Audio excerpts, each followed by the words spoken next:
Hey, happy Friday, y'all.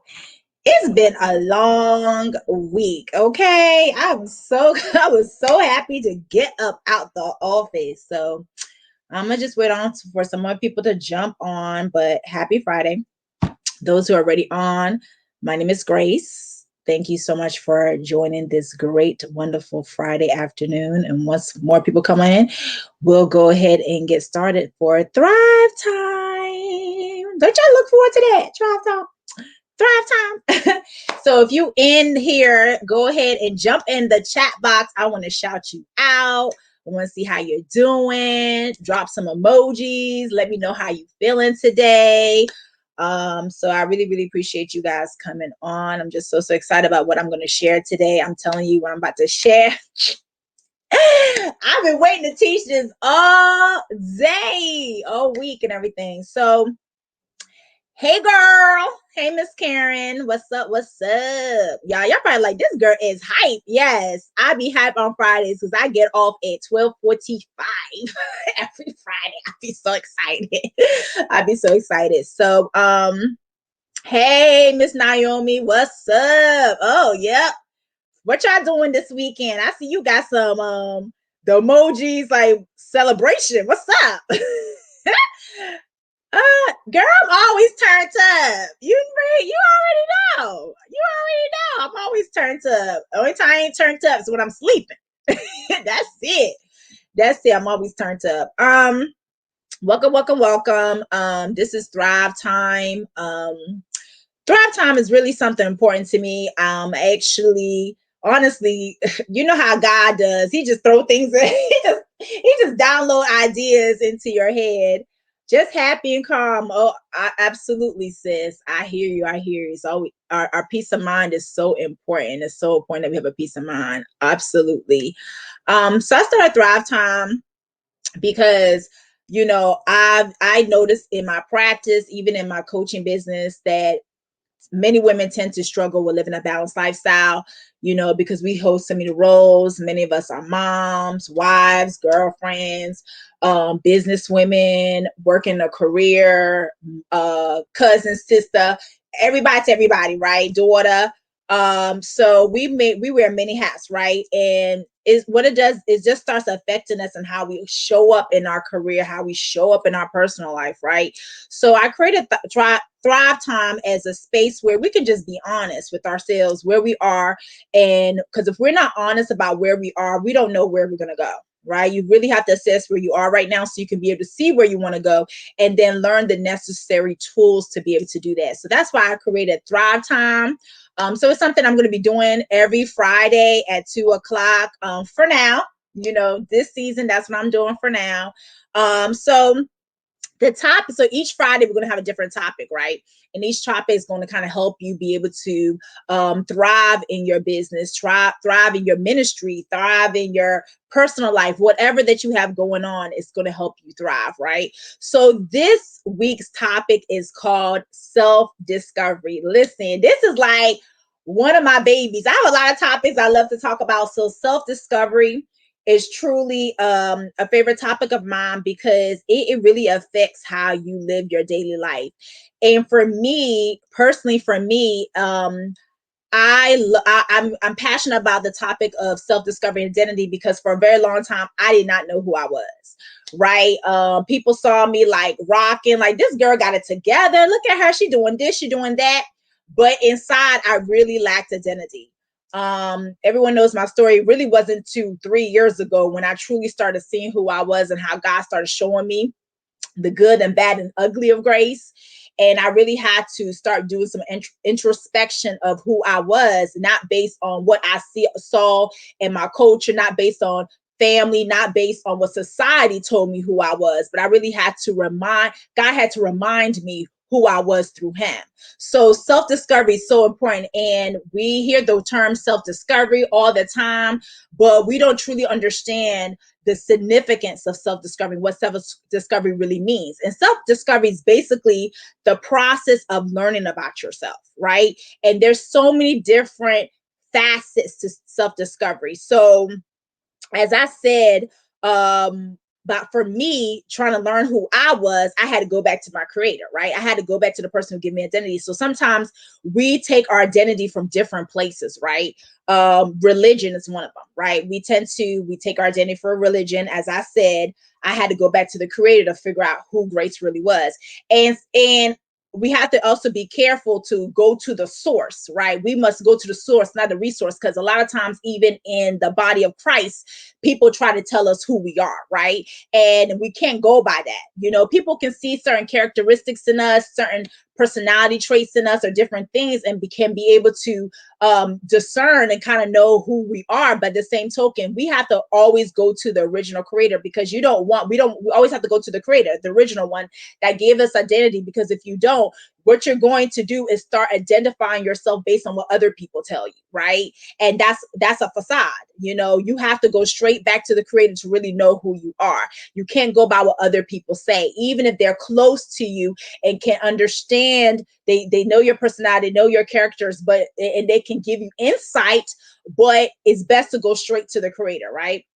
So religion, we have to be careful with religion. All right, we really have to be careful of going by what people in the body of Christ says about you versus going to what God says about you, right? Because people can just project what they think, who they think you are on you, right? So you have to be careful about that. Then culture. A lot of times we can take our identity from culture, right? Like I said, you know, my background being, though I was born in Nigeria, a lot of stuff is cultural, right? I'm basing myself based on my culture versus what God says about me, right? So culture plays a big factor. Even if you're not born in another country, just even the culture in America, in this country, can kind of give you make you a false perception of who you really are, right? So we really have to look into that. Culture plays a big factor in our identity and what we identify with, right? And when we tie culture together, also society norms, right? Societal expectations as women, right? They want to throw us in a box, right? It's like you can't be thriving and be successful with a career and also not be in a home, right? They always feel like it's mutually exclusive. Hello, this ain't 1950s. This ain't 1950s. I'm not knocking women who stay at home and do what you do. At the end of the day, we all have a role to play. We all have our own journey and our own paths to walk. And God designed us the way He designed us for our purpose, and aligns us to things for our individual purpose. So I'm not knocking that, but this is not the 1950s. You know what I mean? So they have this thing that women, okay, you can't hold down a career, you can't hold down a business and be a mother. You can't be a wife. You can't be a significant other. You can't do none of those roles. They're mutually exclusive, and I don't believe in that. I don't believe in that. You need to go back and read your word. Proverbs 31 woman was doing everything. Okay. God gave her the grace to do everything. So I don't believe that a woman can't be in the boardroom, can't be in business, can't be in ministry, and can't and also not fulfill her duties in the home. I'm not wired like that. That's not how I'm wired. I feel like God gives us the grace to do the things that He has wired us and designed us to do. You know what I'm saying? However, you have to figure out who you are and kind of like your purpose and your line and where you enroll in that. And of course, even as a married woman, you have children, obviously you have to, talk to your husband, everything like that, make sure you guys are aligned in what the roles are going to be. But we have to get to a place of expanding our minds and not allow society to tell us who we are, and not go by society norms and expectations for what they want us to be and put you in a box, okay? Because the Lord is limitless, right? We don't need to be put in a box. All right. Also, family. Family can actually try to familiar things can also put you in a box and make you think you're something that you're not, right? So I don't know if y'all heard of generational cycles. Maybe your mother was a certain way, your dad was a certain way, your grandparents was a certain way, and then you feel like you have to follow their footsteps, right? You feel like you got to do what they did. You got to go to the same college they went to, got to do the same career they went to. You feel like you got to keep up with all this family thing and not walk your own path and your own journey because your family did it. Or for me, I'm the firstborn, right? So I feel like everything fell upon me as being the firstborn and paving a way for my brother and sister coming up. So it was a lot of pressure. So that too can make you feel like you need to identify a certain way when you have your own individual. So even when you're in a family full of siblings and huge family, you can get lost in that if you're not able to identify for who you are, right? You can get easily lost in your family trying to be like everybody else versus being set apart. Okay. The other thing is your friends. You know, they say flock what they say birds I think it's like the same birds flock together or something like that. I can't remember what the colloquialism is for that, but birds of a feather flock together. It came to my mind, right? Your friends, even your friends can influence how you identify. So how you identify yourself. So it's important for you to, that's why you got to look at your circle. You got to look at your circle. A lot of times we get stuck on this day one stuff. I always say that we get stuck on, oh, because we have history with somebody, we supposed to fall along with them. We supposed to go along with everything they say. We supposed to understand that friendship comes in seasons too, right? There's some people that are just not meant to be in our life for a lifetime, period. They're meant there to be there for a season. So friends, something you have to really look at your circle because it's so easy to assimilate to the circle that you have. You know what I mean? So if you got friends who ain't about that life and ain't doing anything, guess what? You about to be about that life and not doing anything too. Point blank, period, because your circle, the people that you call in your community, right? They can influence how you move. They can influence how you show up. They can influence how you show up in your career. They can influence how you show up in your personal life. If you got friends who have poor work ethics, they ain't had a job, so the job had them. They can't hold on to anything. Anytime they say they're gonna do this goal, 6 months down the line, they still ain't did that goal. That does not even encourage you or challenge you to go after the things that you're supposed to do, because you have friends in your circle who are procrastinators. You got friends in your circle who are lazy. You got friends in your circle who have no vision. How are they supposed to push you when they can't even motivate or encourage themselves? How are they supposed to challenge you when they're stagnant themselves, right? Friends are supposed to challenge each other. Friends are not only supposed to support each other, you're supposed to hold each other accountable to challenge each other, right? So that's something that we have to pay attention to your circle, because your circle can also make you identify with something that you're not, right? So you should check your circle, and you should not be the only one in your circle leveling up. I remember Pastor Pat PT told us one time, he said, if you can't change your friends, change your friends.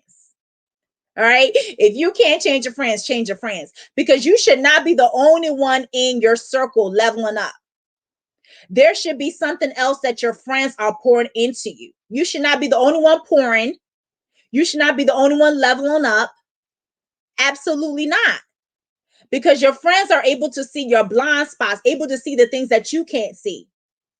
So if you have friends there they're in your corner saying yes, yes, yes, do this and stuff like that, and they're not telling you the truth, what's the purpose of that friendship? They're not even telling you the truth. They're not even telling, ma'am, you're falling off. Man, what happened to that weight loss plan you said you was going to do? Man, what happened to those books that you said that you was going to read? What happened to that podcast you said you were going to start? What happened to that promotion you said you was going to go for? How come you're not showing up well in your family? You're not doing things for yourself. You need friends that are going to call you out in a supportive, loving way, but they just need to call you out. They need to let you know when you fell off. Period. Did Drake say something like that? I forgot what the song he said. Something about y'all let him know he fell off. Maybe y'all know the lyrics. Y'all can tell me. My friend Nakia, she said I don't know nothing about no music. She right, I don't. She probably gonna jump on this and give me the right lyrics. So you need friends in your circle that are going to push you forward. right? They see your blind spots and they let you know what the real deal is, right? Not sugarcoat things and just pacify your feelings and coddle you. You don't need friends like that. So you got to be careful with our friends because it can really start molding your identity. All right. Um, then there's three major areas that self-discovery comes from, right? Your behavioral patterns. Me working in psych and mental health, that's one of the things we look at, people's behaviors, people's patterns, because that tells you a lot about that person, right? So remember I spoke about earlier about procrastinating and don't get it twisted. When we talk about behavior patterns, we're not talking about moments. Everybody has a moment. We all have moments. Ain't none of us perfect, right? But there's a difference between having a moment and recognizing, okay, you know what? I had a moment. What can I do to help fix myself in this? Versus having a consistent pattern. All right. So you got to look at people for their patterns. So behavior patterns. Are you a person that tends to procrastinate, lazy, shut down when things are not going well for you, you're not showing up for things. So those are things that you look at. You have to look at people's behavior patterns. What exactly are they doing? Because when you're able to assess your behavior pattern, that tells you a lot more of who you are as a person, right? So start checking your behaviors, things that you consistently do all the time. And then you also want to look at what happens before those behaviors come up. Like, is there a certain periods of time, like certain seasons, working in mental health, I see a lot of people tend to withdraw during winter time and fall time because of seasonal depression. So they tend to be more isolated. They're not going to work as much. They're not present with their family. They're just disconnected from the world. So those are things you need to start assessing your behaviors. Like, what do you do consistently? And then what events or what triggers, what things are happen before that behavior starts, right? All right. And then you want to look at your habits. There are negative and positive habits. All right. There are negative and positive habits. So you really want to look at your habits, right? That kind of ties a little bit with behaviors, but habits could be, when we talk about personal habits, it could do with your eating habits. Like, do you eat a lot of junk food?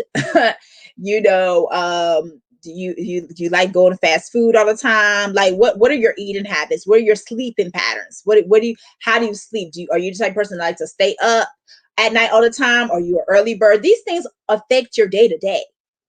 These affect your day to day. So it's important that you're able to identify that, because that ties in with who you are as a person, right? And then we have our abilities, right? Our skills. I'd like to say three sets of abilities. Well, two sets of abilities, and then we have spiritual gifts. That's a whole nother topic. I'm not going to deep dive in that today. Okay. Spiritual gifts is a whole nother topic. But abilities could be your natural abilities, things that you're just good at. You're just good at these things. I mean, no one can do it but you. This is something that just comes natural to you. You're just natural at doing this stuff. Like, you do it with ease, right? And then learned abilities are things that you learned throughout the years. Maybe you got trained at a job for this. Whatever, you read a book, you did a tutorial, whatever, you took a class. These are learned abilities. So there's natural abilities, things that you just do naturally. It comes with ease with you. You ain't got to think about it. You're able to do it. And then there's learned abilities, things that you actually, a skill that you have to learn. This all plays a factor in who you are as a person. And then it's going to affect how you show up in your workplace, how you show up in your business, your ministry, whatever that you're doing, and how you show up in your personal life. Right. So these are ways that you can start learning about yourself. And you have to start paying attention to these things. Okay. So those are how self-discovery it impacts our day-to-day. It really impacts your daily life and how you show up. So the four dangers of lack of self-awareness. So in order to really know who you are, you really need to be self-aware. It's amazing to me. It's amazing to me how many people don't know the little things about themselves, right? You're not paying attention to who you are and how you operate. So a lack of self-awareness is really a problem. It's really a problem. You have to be aware of self. right? You have to be aware of self. You may not be able to see the blind spots, and that's where you have a community around you that can be able to point out those things for you, whether it's your friends, whether it's a counselor, a mentor, whoever, accountability partner, whatever. But also there's things about yourself that you should know. That you should know. But if you don't have self-awareness, you're not going to be able to know those things. So as I spoke about identity, self-awareness helps you have identity. It helps you discover your identity. Okay. And when you have identity, identity is tied to purpose. Identity is tied to purpose. Sorry, I'm a little parched, y'all. Identity is tied to purpose. If you don't know who you are, how are you supposed to know your purpose? And don't get it twisted. Purpose is not something that just thrown in your face like that, right? It's revealed layer after layer. But the more you spend time with yourself, you spend time with our Father, He will start revealing to you who you are, and then you'll start seeing your purpose. Things will start coming up. You just start experiencing things. You'll remember your passions. You'll remember problems you want to solve. These things start coming up. So there's a lot more that goes to purpose finding. Is something I teach in Woman Rise Academy. So there's more things with purpose finding. However, if you lack identity, you're not going to have a goal for your life. You're not going to have an aim because you don't know what your purpose is. You don't know what you're supposed to even be working on this season because you don't know who you are. You have no inkling who you are. And that's a problem. So self-awareness helps you to be able to start recognizing your identity, and that's tied to your purpose. And then when you start understanding more of your purpose and why you were created, and every single last one of us has a purpose. I don't care if you saved or unsaved. You have a purpose. You have a purpose. God created you for a reason. There is a problem on earth you're supposed to be solving. But if you don't know if you don't know your identity, if you don't know who you are, then you're not going to be able to know your purpose.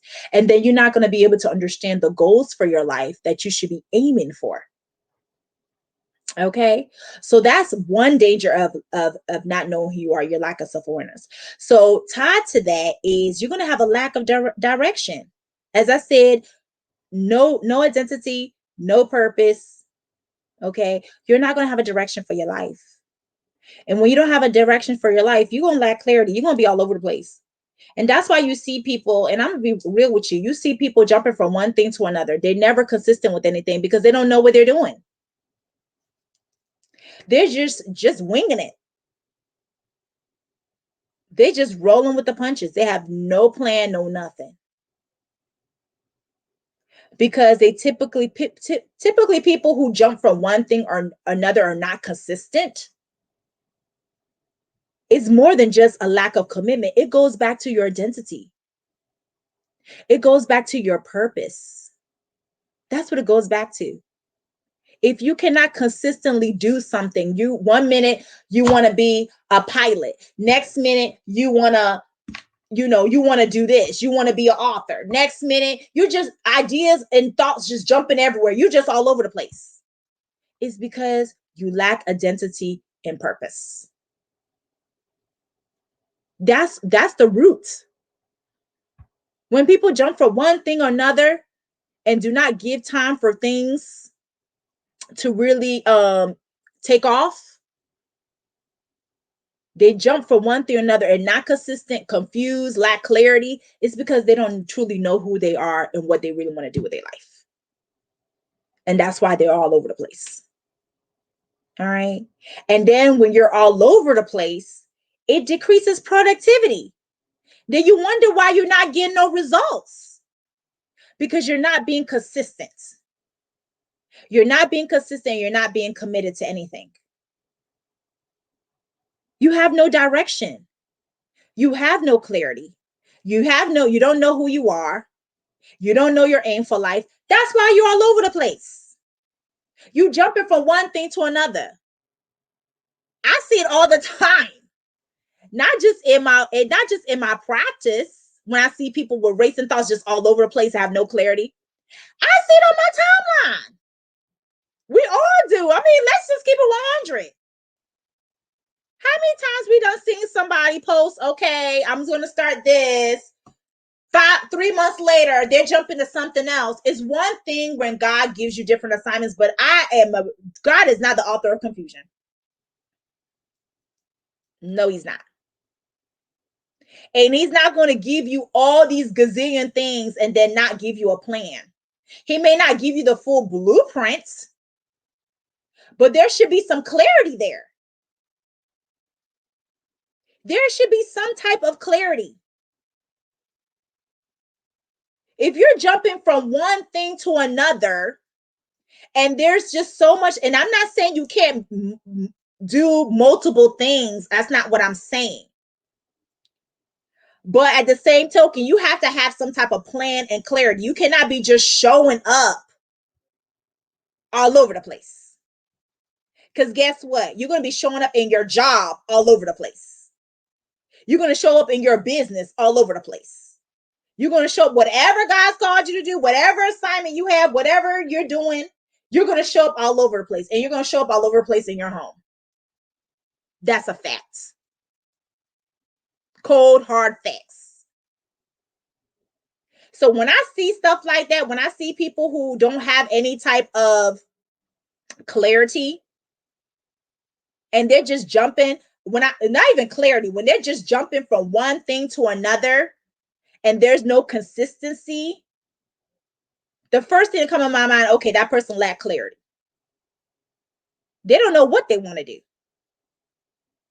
That's why they're all over the place. And then it makes me, then my mind starts, the wheels of my mind starts thinking, the analytical piece of me, right? And the mental health and with my mental health and everything, expertise. And I'm like, okay, what's really going on with this person? Why are they so all over the place? Is it a mental health issues or like anxiety, depression? Like there's so many underlying factors there. But it does go back to the root of you just don't know who you are and what you want to do with your life. And that's why you're all over the place. And then you wonder why you're not getting any results. How are you supposed to get results if you don't stick to something? It's one thing to stick to something through and then it's not as prosperous as you want it to be. But I always believe that nothing's a failure. I think that we learn lessons through things. I don't think anything's done in vain. I don't believe anything is a coincidence. I believe everything is intentional and divine. That's just me. Because my word says all things work together for those who love the Lord and are called according to his purpose. So even when something does not work out the way that you want to, there is a lesson behind that. Something's going to come from that. But we got to get to the root. We got to get to really, truly knowing who we are. Or you're just going to face being all over the place. That is a fact. Prime example for me, when I first went to school, going to nursing school was secondary for me. When I first started school so many years ago, I started in business. I was just taking some general study classes, but I was like, I'm going to do business admin. I'm going to do this, blah, blah, blah, blah, blah. That was not it. Although I am an entrepreneur now, but that wasn't it. I didn't know what I wanted to do. I was all over the place. And some of that had to do with a lack of maturity. You know, you're immature, you're young, you know, and you just want to do things the way you want to do things and don't really take time to listen to anybody. So I had a lot of other issues that played a factor. But I lacked clarity and direction. That was it. So I was jumping from one thing to another. One thing I can say, entrepreneurship has always been in my blood. There was nothing I didn't sell. As a kid, I was one of those kids that would come and knock on your door like, you want to buy these candy bars. That was me. We had a fundraiser at school. I was on it. I would sell, listen, I could sell a trash bag and tell you it's Gucci. I'm telling you, I just always had that. And my parents, they did business too. So I've always had the entrepreneur spirit, but I never really stuck with anything consistently. I was all over the place. That's just it. I was all over the place. And that's because I lacked identity. I know who truly Grace was. That's just it. Later on in life, I knew that after having experiences with nurses when I had my son, I knew that I was going to work in healthcare. I wanted to do nursing. But even then, at that point in time, I was telling my godmother, I'm just going to go become a phlebotomist because I just want some quick money. I got a child to raise. I ain't got time to be waiting to get into nursing school. She told me to go for what I want. She told me that idea was stupid. That's flat out. I said, you got to get people in your life that's going to tell you the truth. She straight up told me that idea was stupid because that's not what I really wanted to do. And all I was going to do was waste time and energy. Because anything that's worth having is worth investing in. Anything that's worth having is worth sacrificing for. So who cares if nursing school is going to take forever? You need to do it because that's what you want. And you don't want to wind up regretting later on not making a decision to do that because you wanted something quick and fast. So thank God for her. Hey, Sammy, thank you. Appreciate you jumping on. Everybody's on here. Desiree, thank you guys. So you have to really get back to who you are. If you don't know who you are, you're not going to know your purpose. You're not going to have a direction, an aim for your life. You're going to be all over the place. And that's how you're going to show up everywhere you go. Simple. That's it. That's all I got for that. Simple as that. And then the last thing is you're going to forfeit your gifts.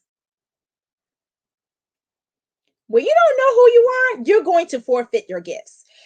Not only the natural abilities, your skills, the natural things you do with ease, right? Also your learned skills and your spiritual gifts when you don't know who you are. You're going to forfeit your gifts.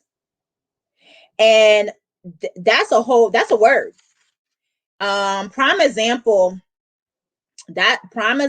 is the story of Esau and Jacob. For those who don't know this story, because I know there's people who may not read the word of God, and it's okay, because this is not, listen, I preach, that's innate in me, so it comes out, but at the end of the day, I'm not here to do a Bible study, but but I do use biblical principles in what I do say and do. So for those who catch it live, who may not read the word of God, this is not here to condemn anybody or anything like that. I just tend to use stories and stuff like this to illustrate what I'm saying. So story of Esau and Jacob. So for those who are not familiar with that, Esau and Jacob were twins. Yeah, they were twins. And Esau was the oldest, right? From his father Isaac and Rebecca. Okay, his mom's Rebecca and Isaac his father. So Esau was the firstborn, and during those time periods, the firstborn gets the firstborn. They're entitled to so much stuff. They're entitled to the birthright. Birthright is pretty much what would I say for today? An inheritance, right? It's a inheritance, a position in the family. It's a big deal. It's a big deal. But Esau didn't understand truly what he had because he didn't know who he was. He didn't know who he was. He didn't understand, man, sir, you are the firstborn. And it's so crazy because even in Rebecca in her womb, Jacob was fighting. He was fighting even in the womb, the younger brother, because he was holding on to Esau's heel. And I thought it was so interesting, the word of God about that. This man he knew his value even in the womb because he was fighting. He was fighting to get out before his brother. So even in the womb, he understood his value, but Esau did not. So what happened was one day Esau was in the fields, he was doing his thing. He came home. This man was hungry. And his brother is a very good cook. And Esau smelled some good food. He was like, okay, I'm kind of hungry. So guess what? Jacob bartered. He was like, okay, I'll feed you, but I need I'll feed you, but I need your birthright. I need your birthright. And guess what Esau said? Esau's like, what does this birthright mean to me? You got it. So he gave up his whole privileges, his whole position, his inheritance, just for some stew. Because he didn't know his value. He lacked self-awareness. He didn't know how his being born first, how it was attached to inheritance. It was attached to his gifts. He didn't understand the value because he didn't know who he was. If he had more self-awareness and understood as a firstborn and the context in which the word was written at that time, I have an inheritance. I have a position. I have privileges that just comes with me being the firstborn. He didn't understand that. So he was easily persuaded to give up his giftings, his gifts. Last live, I spoke about how arrogance can lead to ignorance. That's a prime example. He was so arrogant. What's good is a birthright to me, that he was ignorant of who he was. It led to a lack of self-knowledge, that he was willing to just give a piece of himself. And that's what happened to us. When we lack self-awareness, we are just willing to just give a piece of ourselves. We're not ready to set boundaries. You're not setting boundaries at your job. You're not setting boundaries with your family members. Anybody that calls you up that needs something, you on it. Knowing that you don't got the ability to be of service. You lack self-awareness. You ready to jump on everybody's thing, knowing that is not what God has called you to do. You don't know how to say no because you lack self-awareness. That's what happens when you lack self-awareness. You're going to forfeit your gifts. You forfeit your gifts when you lack self-awareness. When you lack self-awareness, you allow people to pigeonhole you into things that you wasn't even supposed to be part of. How many times we see that?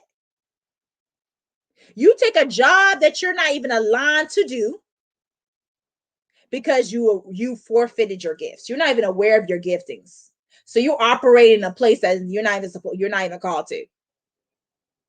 You don't know how to discern to shift because you lack self-awareness. You're not able to really truly use your giftings the way you're supposed to use it because you lack self-awareness. And I can attest to that. I use myself as an example because anything I teach, trust me, I've been there. I don't teach what I don't know. I don't teach what I haven't experienced. I write. I'm a writer. Well, I'm a published author. Let's put some respect on that. But writing has always been a thing for me since I was a child. I love to write. It's just something about putting my thoughts down that it helps me think things through. And then I can be creative, my creative self. It's just something I love doing. It's one of my passions. But as I got older, I put the pen down. Life just happened. I put the pen down. I literally got back to writing again in 2018. And that's because God had put it back in my heart that I needed to go back and write. But I used to write. And I gave that up for so many years.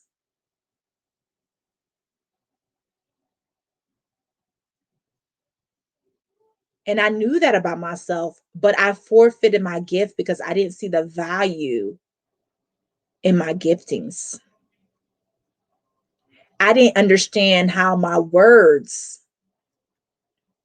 written or oral, made impact until God showed me who I was. It made me realize there's value in what I have to say. There's value in what I have to write because it's going to have impact and it's going to deliver the people that are assigned to my life. So when you lack self-awareness and don't understand who you are, really, truly, truly don't know who you are at all, have no inkling, it makes you forfeit your gifts. The natural ones, the learned ones, and even your spiritual gifts. You won't even know what your spiritual gifts are. You won't even have an idea.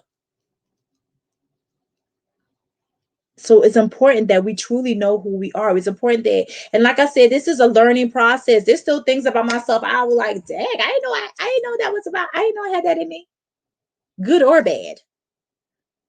So learning about yourself is a lifetime process, but you have to take the time to do that. You have to take the time to be present with yourself, get in the presence of God, start being honest with yourself and where you are, so you can be able to start learning who you are. Because I guarantee you learn who you are, your confidence is going to go up and you're going to show up differently. They're going to be like, hey, who is this? You're going to be owning the room. You don't even have to say anything, and your presence will speak for you. Period. When you people who truly know who they are, they show up differently. You're not begging for anything. You're not begging for no promotion. You're not begging for people to be in your life. You're not begging for love. You're certainly not begging for money. You show up differently. Your confidence, I had posted earlier this week, your confidence is tied to knowing who you are. And no one can persuade you otherwise because you know who you are. Society can't persuade you to be something else. Your culture can't persuade you to be someone else. Your family can't persuade you to be something else. Your friends cannot persuade you to be anything else. You're going to show up differently. Period. You ain't got to ever beg for anything that God has already ordained for your life. Do you got to do the work? Because faith without works is dead. Absolutely. But you ain't got to beg for nothing. And it's not being arrogant or anything. I think in the body of Christ, we get this, as I spoke in the last slide, we just get caught up in this humility thing. And we're like, oh, well, this person ain't humble. Being confident does not mean that you're arrogant. You can root for yourself. You can celebrate yourself. You know that, right? You can root for yourself. Because what that does, it gives you the courage and the motivation. It gives you the motivation to keep moving forward. Regardless what opposition or obstacle comes in your life, it keeps you going. There's a difference between arrogance and confidence. Okay? Arrogance is when you walk around like everything in your life is just like you're entitled, everything should be handed to you. You're not able to take correction. That pride is there. But confidence is not that. Confidence is you understand who you are and you walk in your God-given authority. But you're also able to reflect back and know that, listen, yeah, I'm a dope person, but I got still room for improvement. I can take correction. So when people come in my life and speak things in my life to help, it's only to help me. You don't, when you're a confident person, you don't walk in offense all the time. You don't walk in offense. Even if you were offended by something, guess what? You're going to take it back to God. Like, God, I was offended by this. This triggered me. Like, reveal to me what's going on in my heart. And that confidence overflows to everything that's attached to you because everybody catches it. It makes other people want to go out there and do their thing too. Because you done encouraged them and motivated them to do that. So what happens when you don't understand who you are? We talked about in the beginning the dangers of not knowing who you are. And I said a little bit about that. You don't know, you won't be able to see your value, and you don't know where you're going to make impact.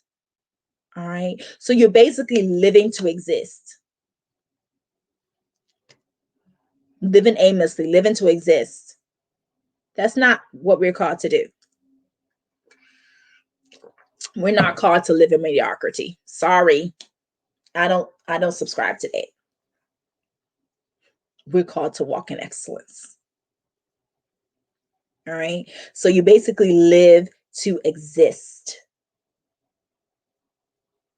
You have no real purpose in life when you don't know who you are. You don't realize your purpose, right? So you basically live to exist, not really doing anything with your life. It's like a person who says a whole lot of nothing. You hear them talking, they say nothing. It's the same thing. You live your life where you seems like you're doing a whole lot, but you're absolutely doing nothing. You're living to exist. And then, as I said, number 2, you're operating in mediocrity.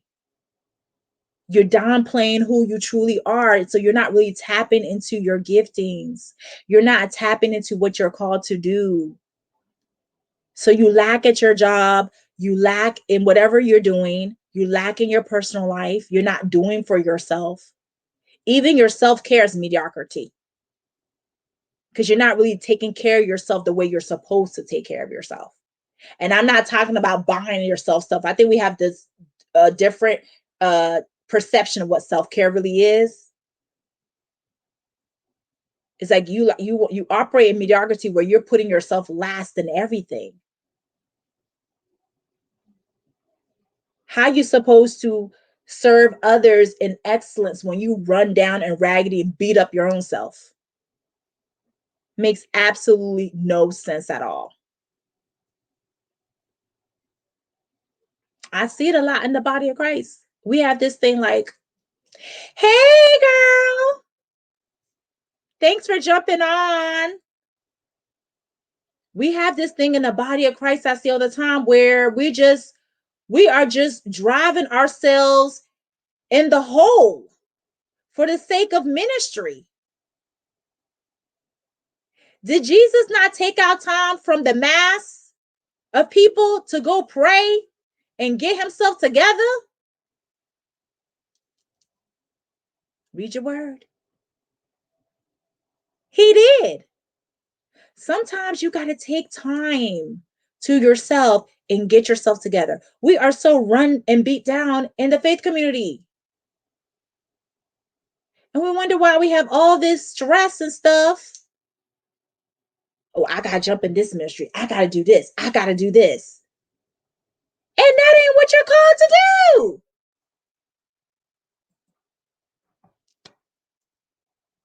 That's not even your assignments.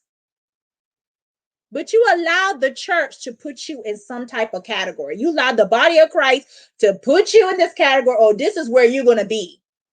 Oh, you need to be in music ministry. This is what you need to do. And that may not even be called where you called to be. Because you didn't take the time to learn yourself. You don't know how to set boundaries. You just want to jump on everything. Just want to be seen. Don't get it twisted. I believe in serving. We are called to be the hands and feet, not just in church, but also outside of church too, because that's how people see the glory of God in us. However, you need to use wisdom because you're overstretching yourself. And then your family, which I'm sorry, I truly believe my home is my first ministry. And I serve in ministries in church.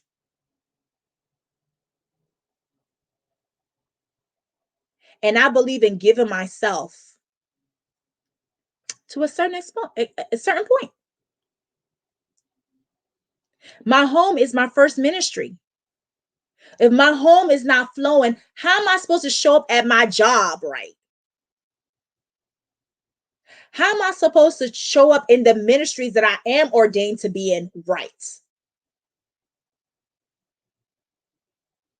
If my whole personal life is jacked up.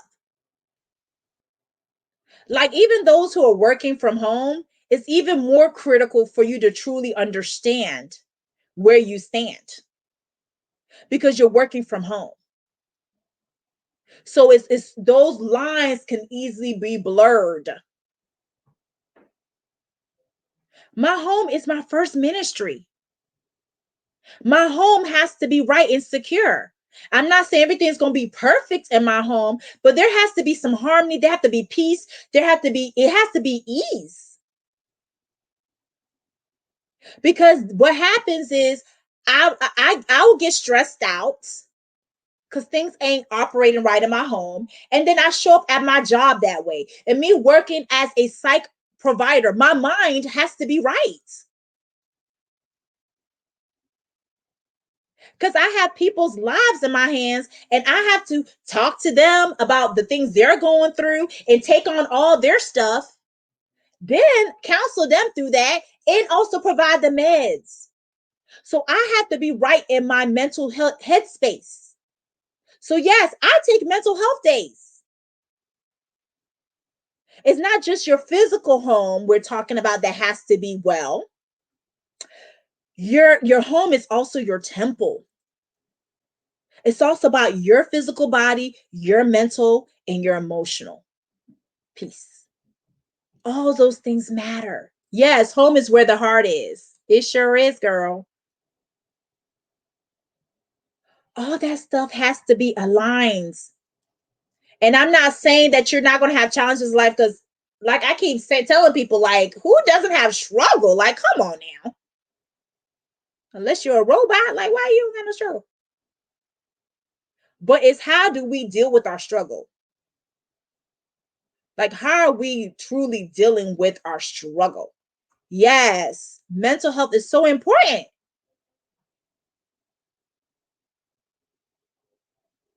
So if you lack self-awareness, you're not going to know when you're tired and beat down. I know when I'm tired and beat down. Literally, this is a full transparency because I'm one person that I believe in transparency. And I've learned to be vulnerable. God had to strip me from that. He's like, what you're going to do, Grace, you're going to have to learn how to open up and share things that you don't even want to share, but people got to know. Full disclosure, this week, I canceled my appointments on Wednesday. I woke up just a mess. I was physically worn out.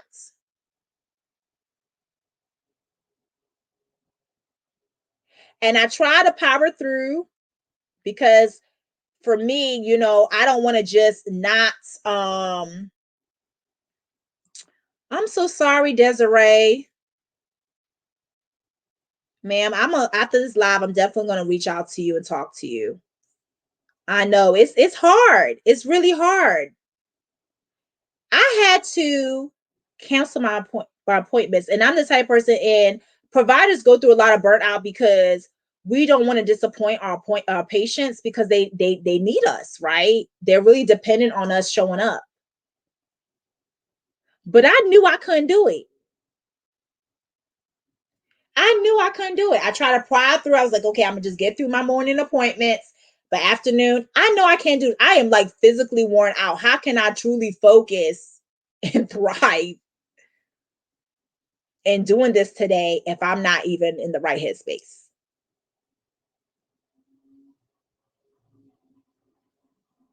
So if I lacked self-awareness and how I was feeling, how my body was, I would have just kept on going throughout that whole day. And God forbid me make a mistake. Oh, good, good, good, good. Yes. Those mental health days, they work. They work. They really do. So I thank God for just having the insight to know, you know what, um, giving me the insight about how I was feeling. You know what I'm saying? Because I would have showed up operating on a deficit. And how fair is that to my patients? It's not their fault that I'm run down, beat up. I was straight raggedy on Wednesday. Straight up, you know? So we have to be able to be aware of ourselves to be able to recognize when things are just not right physically with us, mentally with us. Because you're going to operate in mediocrity if you don't. You're not going to thrive in your career or your personal life. That's it. Boom, boom, bam. That's it. All right. And as I said before, you're going to be giving all yourself to places that you were not even assigned to. And then you get mad when people mishandle you or don't have the capacity to understand you. Well, why were you there in the first place? That's not even where you're called to be. But if you knew who you were and have self awareness, you won't even waste your time. We can't be getting mad at people and truly how they treat us, because how are we treating ourselves? How are we treating ourselves? We literally give the measuring stick to people how to treat us by how we treat ourselves. I'm sorry. This may what they say, I can't even get my words together today, but the way they be saying about your edges, this may take out your edges, right? Snatch your edges. That's what it is. Snatch your edges. But people are not obligated to see your worth. People are not obligated to see your worth. I don't know if anyone ever told you that, but people are not obligated to see your worth. It's a choice. They have a choice to see your worth. But first, you have to see your worth. So the question you have to ask yourself, if this person never sees my value, is it going to diminish my significance? Is it going to diminish how I feel about myself? Because they're not obligated to see your worth. They're not. They can choose to see your worth and choose your value, but you have to choose you have to see your worth, and you have to choose to value yourself.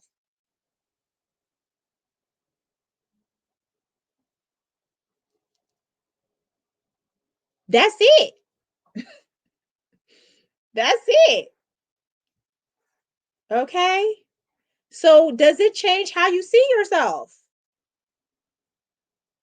Does that person, and I know we all want to be accepted by people. We all want to be accepted and fit in. I'm not saying that. That's human nature.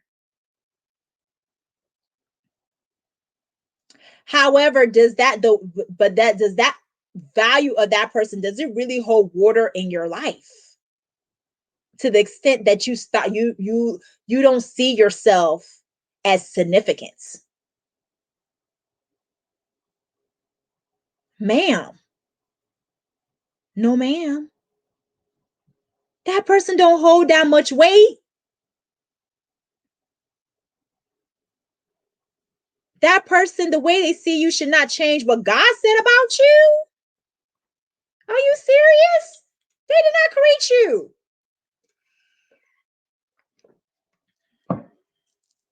That's it. So those are the things we have to start looking at, right? Am I living to exist? Am I operating mediocrity? Am I really truly thriving in my career, in my personal life? Am I giving myself to places that I'm not even assigned to? Is this person opinion of me? Is it going to change how I see myself and my significance? This is what knowing who you are, how you can avoid all of this stuff, because it's so unnecessary. But it's a learning process. Trust me. People always say to me, like, Grace, you're so confident, all this stuff or whatever. And they don't know that it's a process. I mean, I've always had a vibrant personality. That's always been who I am. But I used to always shrink back. Like, Grace, you're doing too much. That's too much. You know, Grace, you're being extra right now. That's too much or whatever. But I'm learning to be comfortable in my own skin and showing up as my authentic self. And if someone has a problem with it, they can take it back to my creator.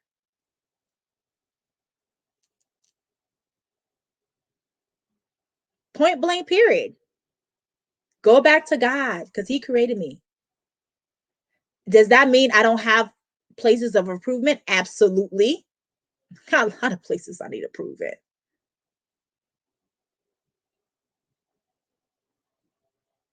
But self-awareness allows you to see too, even the places that you need improvement in. And that kind of segue.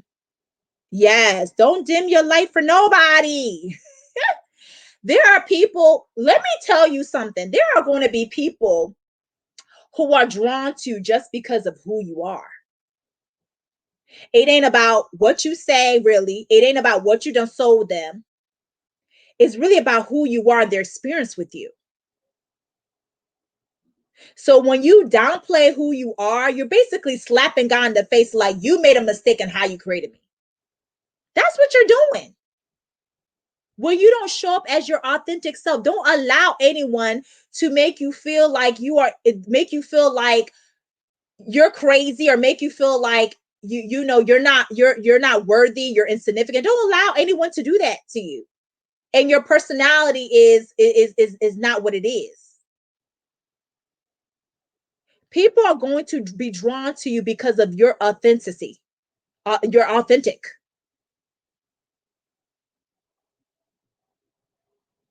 They're going to be drawn to you because of that light that's inside of you. And you stand firm on who you are. That's it. If they got issues with that, that's their problem. They weren't you're assigned to your life. We got to stop being mad at people for not having the capacity to understand us. Maybe they weren't assigned for your life, or maybe they were assigned for your life for just a season to teach you something, whatever. Only God knows. I'm good. I'm glad, Desiree. I'm so glad this has been helpful. But don't dim who you are. When you know who you are, you will walk in confidence of who you are. And like I said, I'm very transparent. Don't get it twisted. Some days I'm like, I don't want to do this. Like, I gotta go live. You want me to go I don't want to go speak to that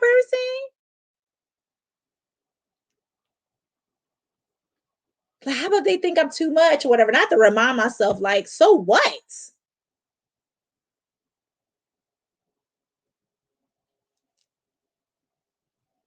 So what? Okay. And that gives me back to what I'm going to leave with you guys today. Because I know I've been hearing for a while. When I was talking about um understanding that you need areas that you need improvement in too, right? Because it's not always rah, rah, rah. You're doing great job. It's not always about that. We really need to look at the places that we need to work on, right? To be just a better version of ourselves. Okay. You need to look at your strengths. Remember, I was talking about your giftings. What are you good at? Identify your skill set. Because you're going to utilize it in your job and you're going to utilize it in your home, or utilize it in whatever the good Lord done called you to do. It doesn't matter. You need to identify with your strengths, your skill set. What are you good at? Right? What are those natural abilities? What are those learned abilities? What are your spiritual gifts? Then you want to identify your weaknesses. I hate to call it weaknesses, but it's part of the little scope. These are the key areas that you need to improve in, right?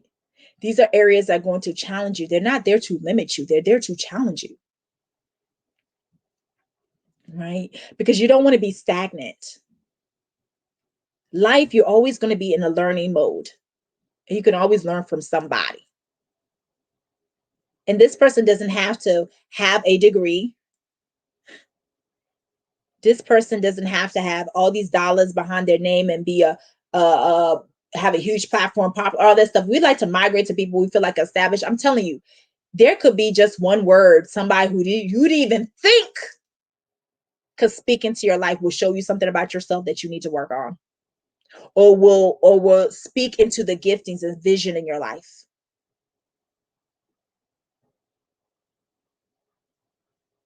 So don't count people out because they don't look like you, because they don't operate like you. They may not have a big platform. They may not do this, that, and third, or they may have a past. Their resume may not be that clean.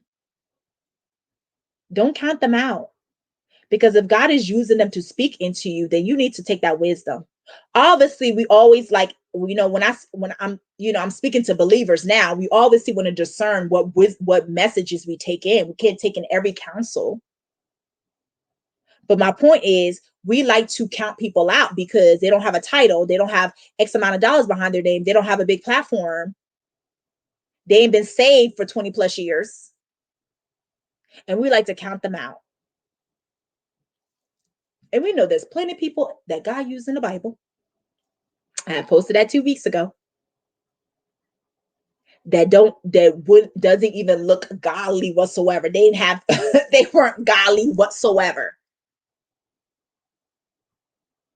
And in the Bible time, in the context of the Bible, they weren't God's chosen people, but he still used them to send out his message.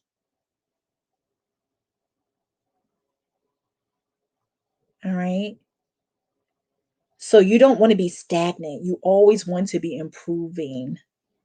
And every step is a step, don't matter big or small. Take a step.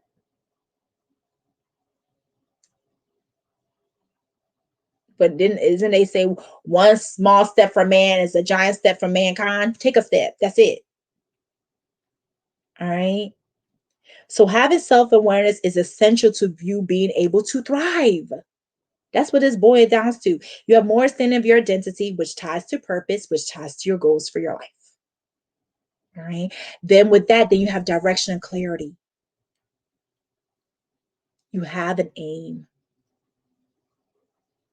And then it starts yielding results. You have productivity.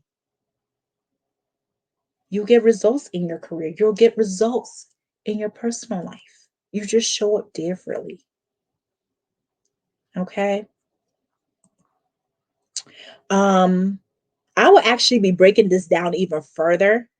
I do have an upcoming workshop called Woman Arise, Live to Thrive, Live to Thrive virtual workshop. And it's June 12th.